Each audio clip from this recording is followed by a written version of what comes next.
Hello mga katampots! Welcome to Tita Mike's Kitchen! So ngayon, magluluto tayo ng mechadong baka. Etong mechado na to, ito yung easiest way of cooking here. Hindi ito yung traditional na pagluluto ng mechado. So, one of my favorite fiesta dish is Tita Mike. So now, may beef doon sa may ref. And since piestahan ngayong May, naisip ko na gawin na lang siyang mechado.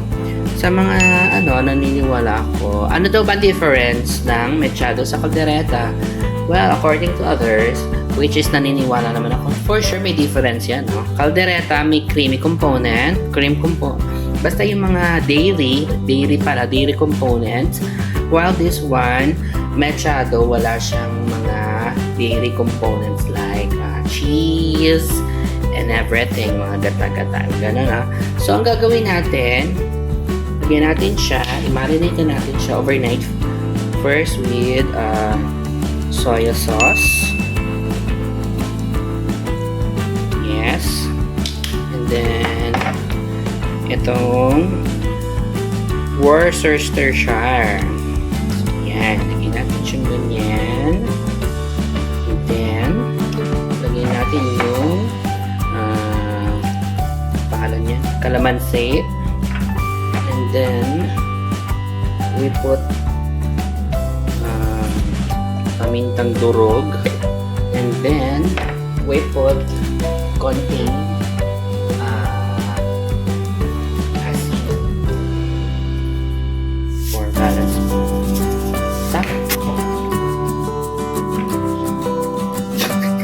Sorry. So, imimix lang natin siya, guys. Ganun lang. Tapos, babad na. Tapos na yun. Ganun. I love using Worcestershire. Kasi, ang sarap talaga niya pag binababad sa ganyan yung mga karne, yung menudo, yung mga ganun-ganun.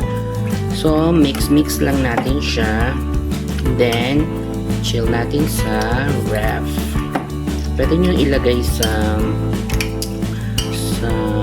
Tupperware or sa kung ano man.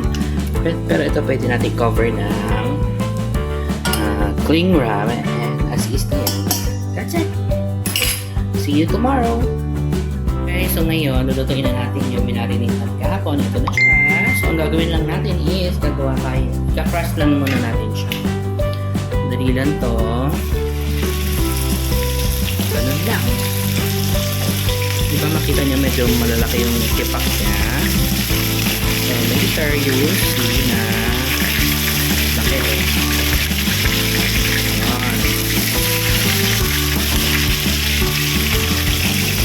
Palambutin natin siya sa pressure cooker. For na ito muna para makita niyo. Lipat na natin siya. Ganun lang. Ayan. O, diba may press yung konti. Guys, nga pala, itong pagluluto ko na to is yung medyo makabago na siya, no? Kasi may isang traditional way of pagluluto ng mechado, medyo madugo kasi yon. So, ito, isa sa easiest way of cooking mechado.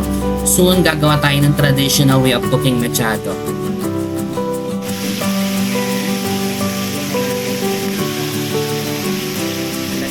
Lagyan natin, pwede naman, babalikin naman natin siya. Kung gagawin natin ay magigisa na tayo. Tanggalin dyan tayo magigisa para mas masarap. Mas masarap.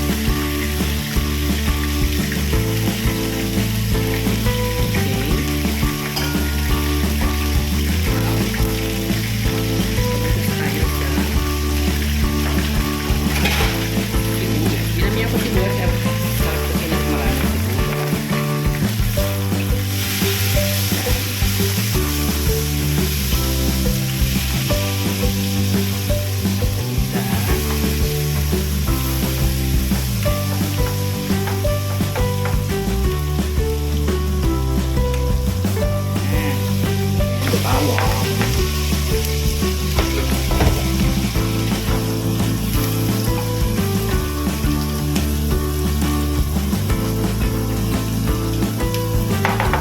of course,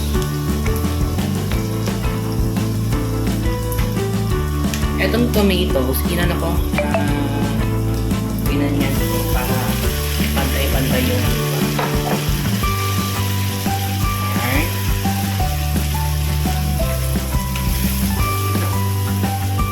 Sotay-sotay lang.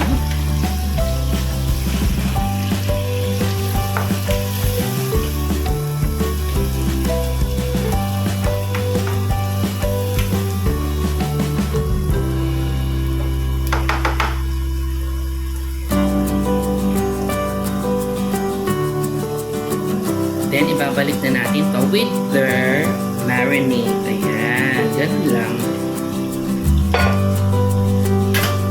Families.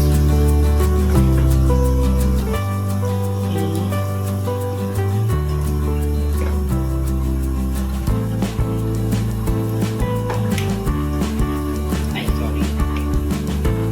Okay. Ayan. That we put some more pepper. I like pepper. And then some more toyo. Lagyan natin ng toyo.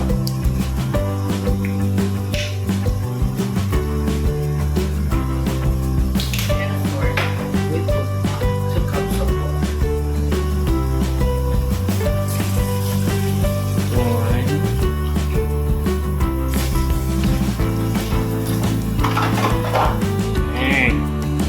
Kung napansin nyo, ako naglagay ng hindi margarine or butter ha, kasi nga yung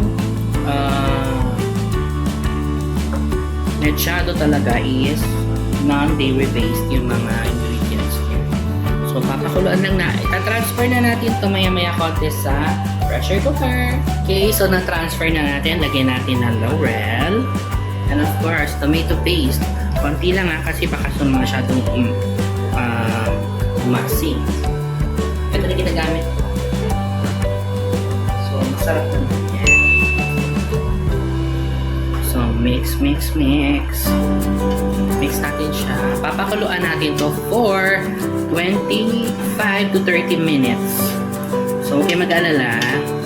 Enough naman yung tubig na yan para lumambot na siya at hindi masunog. Okay? Ayan.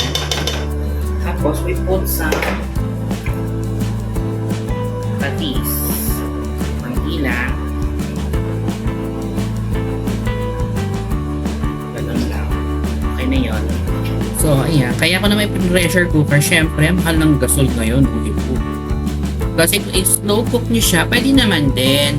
Mga 2 to 2.5 hours mo siya papakuluan sa kalan versus 20 to 30 minutes lang sa dito sa pressure cooker. After 30 minutes, isasalin natin siya sa mas maliit na kaserola. Guys, nasalin ko na siya. So, pinapakuluan na lang natin. Ito na yung itsura ng ating pinalambot ang baka. Diba, bongga? So, di ba hindi siya natuloy? So, ang lalagyan natin ngayon ay sorry. Etong Rino na to. I recommend this one. Hindi ko alam, pero iba talaga yung lasa niya. Masarap siya masyado. Very livery. Wow, livery. Malinamnam talaga siya pag ito ang ginamit ko sa mga... Nasubukan ko na rin kasi iba. So, highly recommend. So, halo-halo lang. Simmer. Actually, yung ganito, pwede na siya as is na ganyan, no? Kasi iba kasi hindi rin mahilig sa gulay. So, okay na yan. Si simmer, pwede nyo na ihain to. Pero kung marami kayong members sa family or mahilig sa gulay, you can wait just sa potatoes and carrots mamaya, no? Ako gusto ko may gulay kasi. So, yan. Diba? Super thick na siya. Ngayon, magmamantika na yan.